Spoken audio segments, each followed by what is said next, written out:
like a lot of people read Nietzsche and get blackpilled or whatever is what they call it. Blackpilled, like nothing And matters. black pill is where, yeah, like you said, nothing matters. Like, because there's red pill, blue pill, which is about relationships and dating. Black pill is also about relationships and dating, isn't it? Or is it just like? I don't know.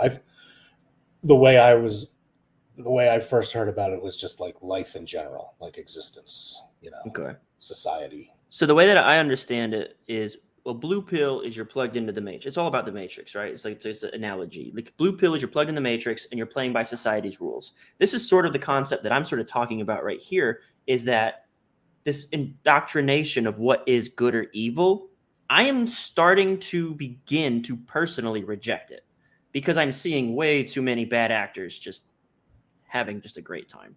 And they're bad actors by the religious philosophies of what is virtue, even like Stoicism and stuff like that. Like they're just like, and that's what brought me to Machiavelli, was like he has his own virtues and they're not necessarily in alignment with like the classic virtues.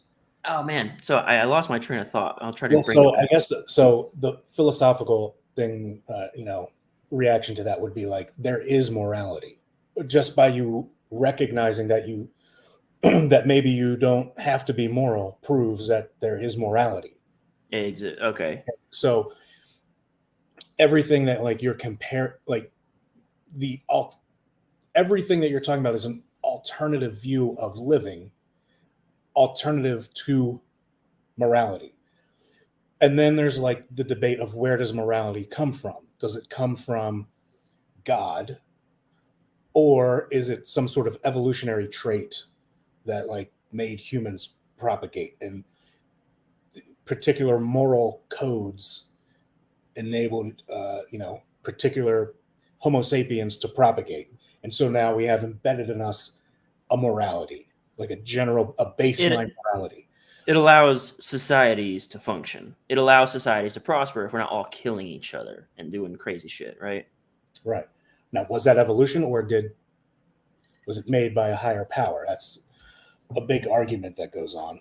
And so what are you saying? Are you saying Oh, like I remember. morality doesn't matter, so it's you should hey, if it feels good, do it. And, Yeah, so that's like, okay, so what we're talking about now is like now you're making a case. This reminds me of like we were talking about. I was talking about, that's where I got off track. That's what blue pill was, and red pill is the sort of like rejection of like the typical programming of society and saying like, oh, I recognize the world for what it is. Black pill, from what I understand, is none of it matters. Like you said, none of it matters. So for instance, if it's in the dating and relationships game, I think what the black pill stance is like, well, if you're not 6 foot, just give up, like something like that. It's like, it's just like, it's all based on like these very objective standards. And if you don't meet that criteria, your life is over, which I reject. I think that's bullshit. The stance that I'm making is, you said if it's just good, do it. Right. So that's like, we're basically talking about like, there's a moment in time that this conversation exists, and that was like the hedonists and the Stoics. The Stoics were virtuous, and the hedonists were like, it doesn't matter. I don't know where I fall yet, because I have been like a pretty strong Stoic until I found certain disruptions in my life patterns sort of made me consider that Stoicism made me a little too soft. It made me a little too vulnerable, too compassionate, to a point where I'm like exposed to like, if I'm always turning my cheek, then people are just going to keep slapping the shit out of it.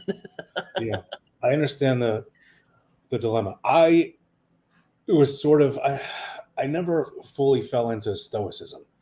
So my like general basic belief in life was like, hey, you can take difficult times and turn them into opportunities. You don't complain about them, like that general Stoicism thing. I think Stoics do focus too much on like you're gonna die and fucking all that kind of stuff. Like, Have you seen this memento ring? Did I mori. show you this? Yeah. It literally says on my hand, "You're going Yeah. to die." So here's the crazy thing, man. The very first book I ever read in prison. So Yeah, so that's just something that people don't understand about you. You're like I don't want to compare you to Viktor Frankl, but like you had like one of these like sat, and Viktor Frankl was in a Nazi prison camp and like survived, and like he wrote a whole book about man's search for meaning. But you went through like isolation and some unfortunate treatment, and you had to basically dig deep and get your shit together, right? That's your story. So when I checked into prison, like the day I checked in, went to the hole.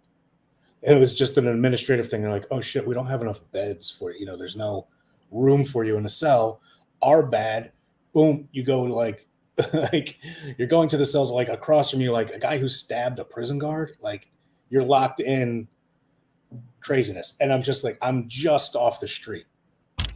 So I'm in there, and then I get the very first book, like my people on the street are sending me books. The very first book I get, I'm in the hole. I'm in there with another guy, but so it's not solitary, but we're in there for 23 hours a day. 1 hour, you can go walk in like a little dog run back and forth outside at like 6 a.m. when it's freezing cold. So my roommate is a guy named Black, who is a crack dealer from Charlotte. And I ended up being in the hole the first time for 19 days. The very first book I got in there was Meditations by Marcus Aurelius. And I read that, and I was like, it was, half of it was like a revelation. Like it was great. It's like you feel like you're unlocking the keys to the universe and wisdom. And the other like half of it was cool because it was like confirming things that like, I had naturally developed as my own belief system, just throughout time. And I was like without really any legitimate formal education, I developed like the same belief pattern that the fucking Emperor of Rome did. Okay, I'm kind of a badass dude. And then like he was me and the best good emperor were basically the same person. Yeah. And then but there are some things in Stoicism that I just disagree with. Kind of like you're going through now. So I also think like Stoicism can be like I'm too ambitious to be a true Stoic. Like sometimes it seems like you think it's like too much revoking like Epictetus style, like you don't need anything. I'm gonna go live on a cot in the dirt kind of bullshit. Right. And anyone who's followed you on Facebook for more than like 25 minutes, you'd actually have slowed down. You've slowed down. You used to post a lot of like, it was entertaining. Like your white blazers and don't worry, Miami Vice shit. That's all coming back, dude. Don't worry.